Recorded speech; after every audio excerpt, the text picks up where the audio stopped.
Hello வணக்கம். இது உங்கள் சிவி ஜோன் லைவில் பார்த்தீங்கன்னா நிறைய சம்பவங்கள் நடந்துகிட்ருக்கு. அதில் ஒரு சம்பவம் அதிசய சம்பவமாக இருக்குது. என்னென்னா, சபரி வந்து விஜய் பார்வதிக்கு ஒரு விஷயத்த சொல்கிறார்.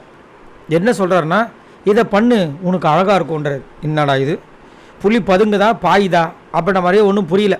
ஏன்னா இந்த மாதிரி பேசுறதுக்கு வாய்ப்பே இல்லையான்னு.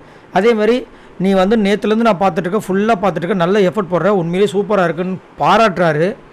அதுக்கப்புறம் நீயும் ப்ரொவோக் பண்ணிடாத, மற்றவங்க ப்ரொவோக் பண்ணாலும் நீ ப்ரொவோக் ஆகிடாத, முடிஞ்ச அளவுக்கு கூலாக ஹேண்டில் பண்ணு அப்படின்றாரு. அவங்க அதை தான் பண்ணிகிட்ருக்காங்க. அதே மாதிரி எனக்காக ஒரு மாதிரி நடிக்கிறேன்னு கேட்குறாரு. என்ன நடிக்கணும் அப்படி கேட்டால், ஜீன்ஸ் படத்தில் ஐஷு மாதிரி கண்ணாடி போட்டுருப்பாங்க, நீ கண்ணாடி போட்டுக்கலாமே அப்படின்னாரு.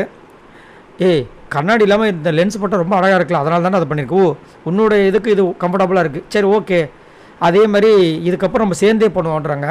அதுக்கு அவங்களும் சொல்கிறாங்க, நம்ம 2 பேரும் சேர்ந்தே பண்ணலாம்டா, ஏன்னா நல்லா இப்போ இதுக்கப்புறம் விடக்கூடாது அப்படின்னு ரொம்ப இனிஷியேட்டிவ் எடுக்கிறாங்க விஜய் பார்வதி. அதாவது இந்த டாஸ்க்கை பொறுத்த வரைக்கும் இந்த டாஸ்க் ஓரளவுக்கு போகுது அப்படின்னா முக்கிய காரணமே விஜய் பார்வதி தான். நல்லா யோசிச்சு பாருங்கள். விஜய் பார்வதியோட பதவி மட்டும்தான் இது வரைக்கும் மாறவே இல்லை. வீட்டில் இருக்கவங்க எல்லாருக்குமே விஜய் பார்வதி மேலே கோபம் வந்துருந்தா சொல்லியிருப்பாங்க.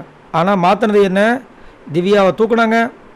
அதுக்கப்புறம் இப்போ வந்து அவரே வந்து கொடுத்துட்டு போயிட்டார் நம்ம விக்ரமு. ஸோ இந்த மாதிரி விஷயங்கள்லாம் நடந்திருக்கு.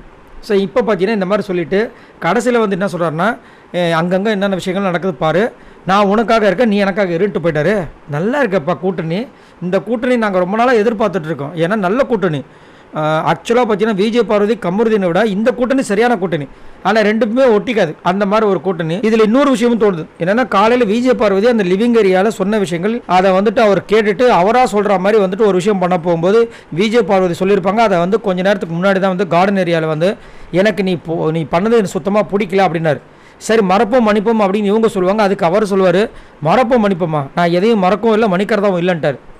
அப்போ வந்து அப்படி எடுத்தறிஞ்சு பேசிட்டு இப்போ நீ இதை பண்ணு நல்லாயிருக்கும், நீ நல்லா பண்ணுற அப்படின்னு சொல்கிறது ஒரு வகையில் நம்மளுக்கு ஒரு டவுட்டையும் ஏற்படுத்துது. என்னடா இது, ஒரு வேளை வந்து விஜய் பார்வதி இவர் வந்து இவரோட ஸ்டைலில் வந்து கவுக்கிறதுக்கு ட்ரை பண்ணுறாரு அப்படின்னு. ஏன்னா எப்போ வந்துட்டு சபரி வந்துட்டு விஜய் பார்வதி குத்துவார்னு தெரியாது.